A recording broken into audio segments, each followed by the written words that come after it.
BRS హయాంలో అటు రాష్ట్రంలో ఇటు ఆదిలాబాద్ మున్సిపల్లో ఎటువంటి అభివృద్ధి జరగలేదని రాష్ట్ర వక్ఫ్ బోర్డు చైర్మన్ అజ్మతుల్లా హుస్సేన్ విమర్శించారు. సోమవారం పట్టణంలో డీసీసీ కార్యాలయంలో ఆయన జిల్లా అధ్యక్షుడు నరేష్ యాదవ్తో కలిసి ప్రెస్ మీట్ చేపట్టారు. బీఆర్ఎస్ నాయకులు దోచుకోవడం దాచుకోవడం తప్ప చేసిందేమీ లేదన్నారు. కాంగ్రెస్ పార్టీ మాత్రమే ప్రజల గురించి ఆలోచిస్తుందన్నారు. రాష్ట్రంలో అనేక సంక్షేమ పథకాలు అమలు చేస్తుందన్నారు.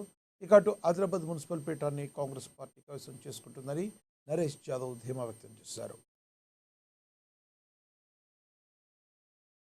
తర్వాత బీఆర్ఎస్ పార్టీ 10 సంవత్సరాలు అధికారంలో ఉండి అదేవిధంగా ఆదిలాబాద్లో 10 సంవత్సరాలు వాళ్ళ శాసనసభ్యులు మంత్రులుగా వాళ్ళ సంతానం మున్సిపల్ చైర్మన్గా పనిచేసుకుంటూ ఉంటే ఇంకా బ్యాక్వర్డ్గా చేసి దోసుకు తినడం తప్ప వేరేది ఏం చేయలేదు.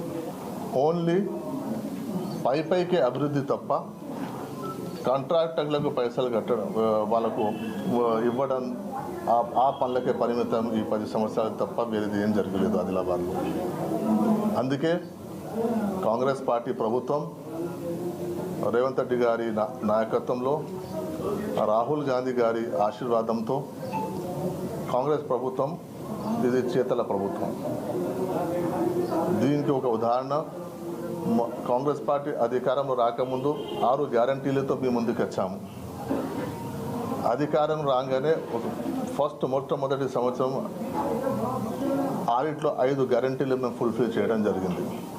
అది మహిళలకు ఉచిత బస్ సౌకర్యం కానివ్వండి, అదేవిధంగా 200 యూనిట్ ఉచిత ఫ్రీ కరెంట్ అనుకోండి.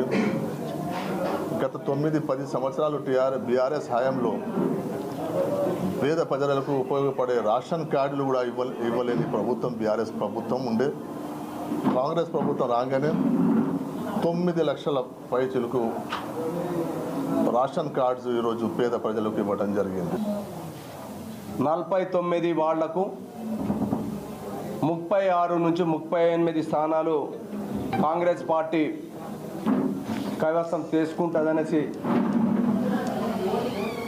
కాంగ్రెస్ పార్టీ పక్షాన మేము ఆశాభావం వ్యక్తం చేస్తూ తప్పకుండా కాంగ్రెస్ పార్టీ మున్సిపల్ చైర్మన్ కైవసం చేసుకుంటామనేసి సందర్భంగా మనవి చేస్తూ ఉన్నాం.